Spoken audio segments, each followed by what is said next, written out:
Le journaliste Seyouba Traoré revient, à travers les lignes qui suivent, sur certains faits pouvant expliquer en partie la crise sécuritaire que vit le Burkina Faso. Burkina Faso, les fondements sociologiques de la crise sécuritaire. Je rentre ce matin d'un séjour de 31 jours à Ouagadougou et environ. Je vous livre ici mes premières impressions. Quand on arrive aujourd'hui à Ouagadougou, pas besoin de grandes théories savantes. L'insécurité au Sahel vous saute à la gorge. Il faut seulement avoir le courage de ne pas détourner le regard. Partout, des grappes de gens désemparés qui tendent la main, avec une douleur indicible plaquée sur le visage. Pour une fois, j'ai refusé de prendre des photos. Il faut respecter ces gens. Respecter ce qu'il leur reste de dignité. Respecter leur douleur. Respecter leur difficulté à rester encore debout. Les premiers moments, on se demande comment la population habituelle de la ville fait pour supporter un tel spectacle. Ce n'est pas le harcèlement coutumier des gens pauvres de la ville. Ce sont des femmes. Elles sont assises là où elles peuvent. Ce sont les enfants qui ont encore la force de venir tendre la main. Des groupes d'enfants, qui viennent s'arrêter devant les vitres des portières, qui scrutent l'intérieur des voitures, et qui tendent une main quémandeuse au bout d'un bras transpercé de fatigue. Des enfants qui slaloment entre les tables des restaurants, espérant des restes. Et les mères ? Ces femmes sont revenues de tout, fatiguées de tout, harassées au-delà de tout. On sent que les bouches sont lasses de raconter. Restent des regards qui voient plus loin que l'humain. Un œil vide, rempli de toutes sortes de choses. D'où viennent tous ces gens ? On ne sait plus. L'administration a forgé un néologisme qui claque, PDI. Qui claque, mais qui ne dit rien, en fait. Qui claque, et qui permet de camoufler l'essentiel. Comme si le silence permettait l'oubli. Ces PDI viennent s'ajouter aux désespérés de la capitale. On ne peut pas oublier qu'avant leur venue, des mendiants occupaient les mêmes places. Faisaient les mêmes gestes. La même attente sans but. Le même manque d'espoir. Demain ?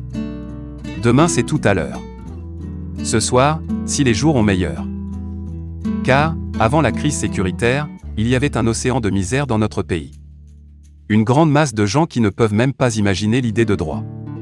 Au sommet cette sombre engeance qui n'existe pas, qu'on ne veut plus voir, les jeunes diplômés chômeurs. Il ne faut pas se tromper. Les jeunes qui vous disent qu'ils sont nés, juste pour accompagner les autres, ils sont toujours là. Une question redoutable, comment peut-on imaginer qu'une telle société peut continuer ?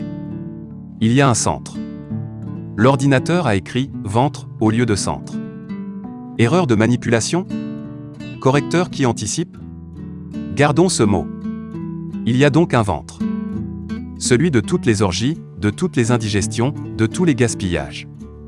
Et plus on s'éloigne de ce ventre, plus on est miséreux. On a donc les gens des maladies du trop manger, cerclés par la masse indistincte du « un coup KO ». Il faut que je vous explique. Un coup KO, ce n'est pas le « win-vuka » des campagnes électorales. Nombreuses sont les familles où la mère ne prépare qu'un seul repas par jour. Depuis longtemps, les parents ont cessé de se battre. On se bat contre la pauvreté. Parce qu'il y a quand même un tout petit espoir. La misère, on ne peut plus. On gère la misère. Car la misère, c'est le renoncement. Toutes les 24 heures, il y a donc un seul repas. Un seul coup, quoi ? Et celui qui rate ce rendez-vous est KO. Donc, un coup KO. Même dans les tréfonds du désespoir le plus noir, il reste quand même un brin d'humour.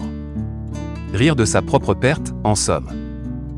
On est même étonné que cette société inhumaine n'ait pas connu une explosion violente. Et évidemment, quand un messager du djihad arrive avec des finances et des armes, son discours trouve une oreille attentive. Une oreille préparée de longue date à entendre ce que ce djihadiste dénonce. Ajoutons que ces populations éloignées du ventre n'ont jamais eu droit à une éducation de qualité. Parfois même, pas d'éducation du tout. Traduisons cette réalité sociale, manque d'éducation, cela veut dire aucune capacité de démêler le faux du vrai dans les amalgames du message djihadiste. Vous voulez un exemple ? Pendant longtemps, le message distillé est que « les musulmans nous tuent ». Avec en toile de fond un affrontement interreligieux. Aujourd'hui, il nous a fallu de longues années avant que des érudits viennent nous expliquer que l'islam ne joue qu'un rôle marginal dans cette affaire. Il arrive que la religion serve de mauvais prétexte.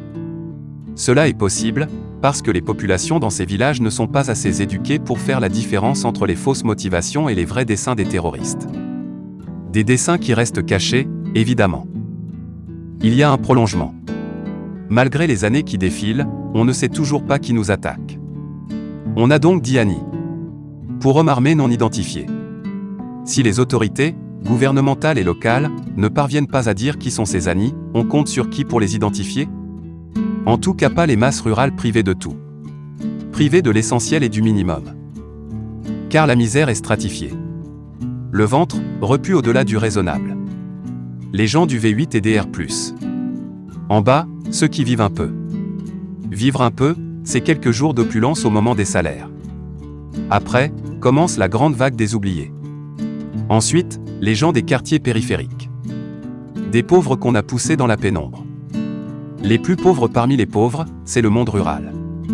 Même les statistiques refusent de les compter. À ce niveau, on ne parle plus d'oubli. Ces gens n'existent tout simplement pas. Quand on ne veut plus dénombrer, on fait des estimations. Pour conclure, notre société est un terreau favorable pour toute manipulation.